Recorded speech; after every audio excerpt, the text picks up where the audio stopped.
Hey, this is Mike from Minimal 3DP, and today I'm taking a look at the WizMaker Wand 12-watt laser engraver. I was lucky enough where WizMaker sent me a unit to review, and this is actually a perfect unit for me. According to the documentation, it's perfect for beginners, and I'll be honest, this is my first laser engraver, so I'm looking forward to testing it. So with that being said, let's go ahead and get started. I'm just going to start off with an unboxing. According to the documentation, it should take me about 10 minutes to put this together. This is very beginner friendly. Now, I will say, since I'm recording, it's probably going to take me a little bit longer than 10 minutes, mainly because I stop and start and really look at things. But again, this is pretty exciting stuff. Looking from the box, everything's well packed. I did take a look at the box before I opened it to make sure there was no visible damage. And we'll see, we have the guide for laser engraver. I'm going to have to use LightBurn simply because I'm using a Mac and I don't want to mess with virtualization today. And we also have a really big manual, well put together, it looks like. We have multiple languages. Looks like, just from a quick review, each language is about maybe 20 pages of instructions, so not too bad. Again, we'll look at this and I'll give you a review of what I think of the documentation as well. Now, let me pause for a minute. I'm going to set a timer so that way I can actually give a good estimate how long it took me to put it together. So we'll continue unpacking here. Just going to put things aside. And I want to point out I'm doing this in my office. I wanted to basically do this outside because I was a little worried about fumes. And then I'm in Tennessee and we're in the midst of a snow apocalypse. At least depending on which forecast I look at, it's anywhere to 7 inches and then on up to even 20 inches. And what's interesting about this is Tennessee's ill prepared for this. And it's going to be really interesting. I already have off on Monday, and having off on Monday even before it snowed was interesting because I grew up in Philadelphia where the snow, it took a little bit more to have off. Now, I've gotten everything out of the box, I believe. Oh, wait, here's something under here. So we have another piece. Let me just look through here. I think I have everything. So let me get the box out of the way, and then I'll arrange the parts on my desk for everybody to take a look. Now I have all the parts laid out.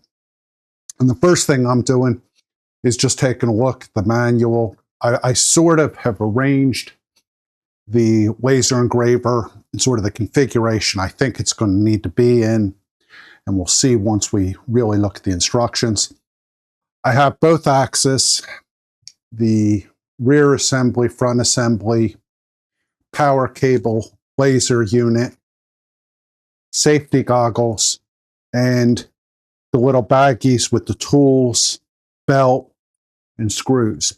And I'll point out that all of these are labeled really well, so I can sort of tell what's happening.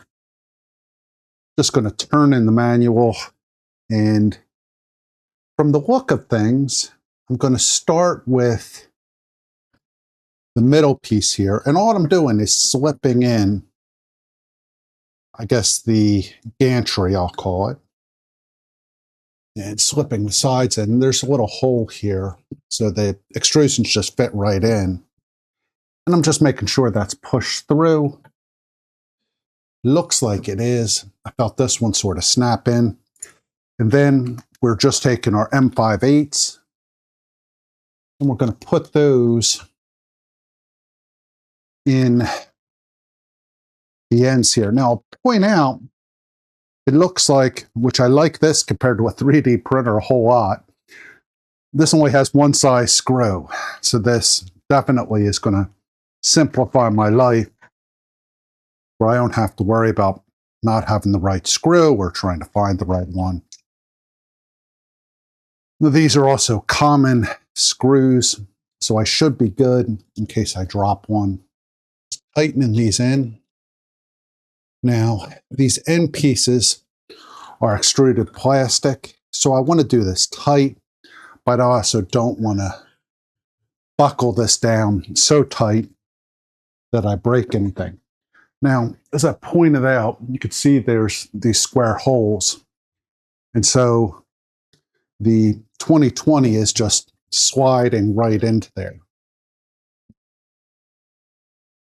So that's really easy. So it slides in, push that together.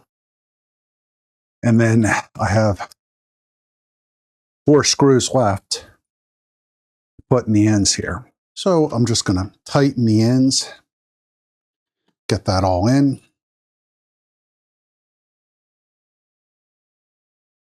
And chances are I'll cut some of this out. So those screws are in. I'm just going to look at the manual, and it looks like I need to put in this crossbar here, and that's going to slip through this hole. And there's some grub screws here. So it looks like I need to loosen those a little bit.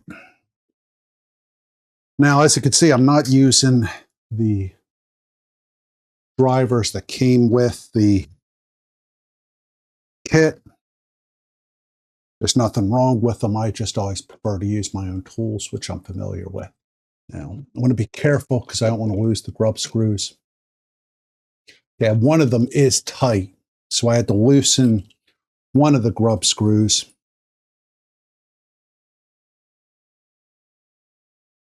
And looks like I'm going to have to loosen this a little bit as well. I did need to undo the screw closest to the stepper motor. I could have left that one as is. So I'm tightening this up pretty good. Now I have what looks to be 2 grub screws here. It's going to go on the side opposite the stepper motor. Now I also want to point out, you don't want to buckle the grub screws down too much because that'll wind up stripping them. They strip fairly easy. That's not just these grub screws, but just grub screws in general. It's been my experience. Now, one of the things I'm doing is pulling the gantry forward and just making sure it's flush against the front here. And I'm doing that just to sort of make sure things are square, because this can get a little cockeye when I'm putting it together. Now everything appears to be square. I'm going to hold this up, and what I'm noticing is the gantry is just not smoothly falling down. That probably means it's a little bit too tight. And so what we'll do is we're going to flip this on its side. And let me see if we can see this. There's a little nut in here I can loosen. Let me rearrange the camera and I'll show you me loosening these a little bit. Just again to give a little bit more play in the gantry and the moving there. So I decided not to move the camera because I think I can show this. So there's a little nut in here, and I'm using a little wrench that came with the kit. I'm just going to turn that a little bit, do that on both sides. And you'll notice now it's just going right down. That is just the right amount of tightness there. Now, the other thing I want to test, let's make sure I can see this, just make sure the head is moving easily. Now that feels like there's a little bit of a catch there. So I'm just going to do the same thing. Or can I do the same thing? Yes, I can. So they're right here. Loosen those a little bit. And I think I actually tightened them as opposed to loosening them.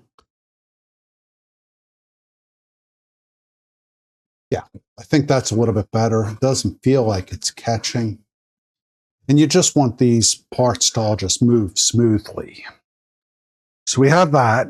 Then what we're going to do just looking at the instructions, is we need to install the laser unit right here. Let me readjust the camera a little bit as I move things. And the laser's well packed here. I'm going to take it out. And I'm interpreting this. This literally is just going to slide right here down. This goes up or down. There's a nut here. I can use to tighten this.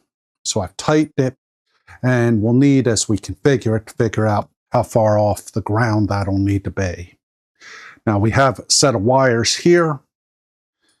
These are going to go around the side here and plug into the stepper motor. The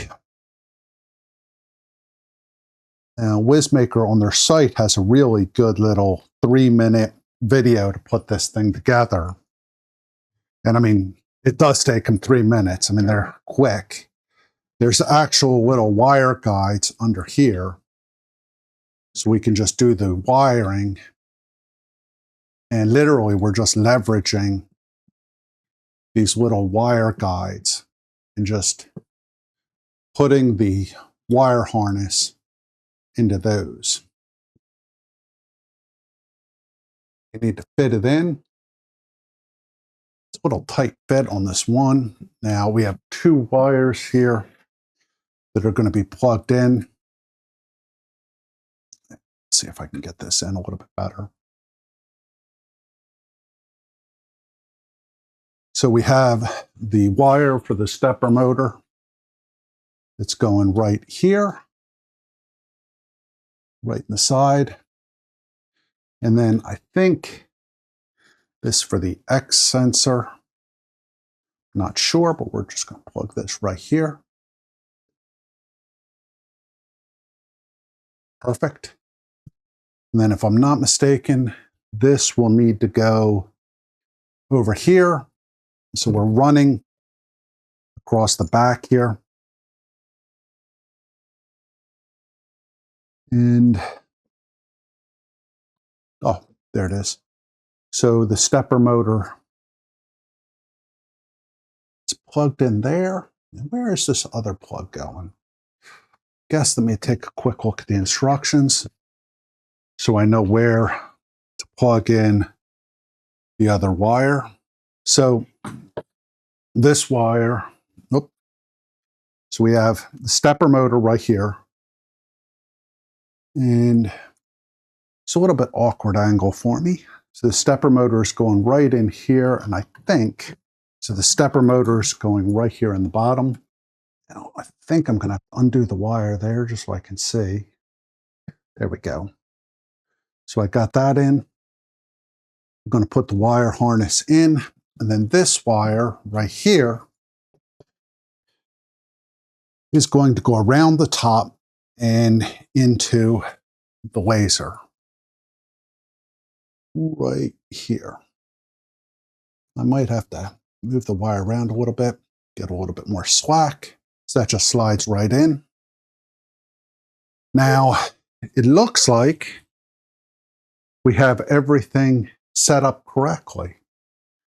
So right up here in the front, we have where we plug in the power as well as the connections to the computer. So let me pause for a second just so I can look at this, and then we'll finish setting it up. So everything is connected appropriately. Now I will point out I did change cords here because I wasn't using a data cord and it wasn't connecting. But I'll post a link to this cord on in the video description. This is basically a high-speed data transfer cable that I think it's 10 or 12 feet long. And I just use that so that way I could move things around. I'm just going to get rid of some of the trash here. Let me install LightBurn, and then we'll give this machine a test. I'm going to show a quick mistake I made here, and this is totally my fault. I did get this machine put together in 15 minutes, but I've just noticed that I put the gantry on upside down.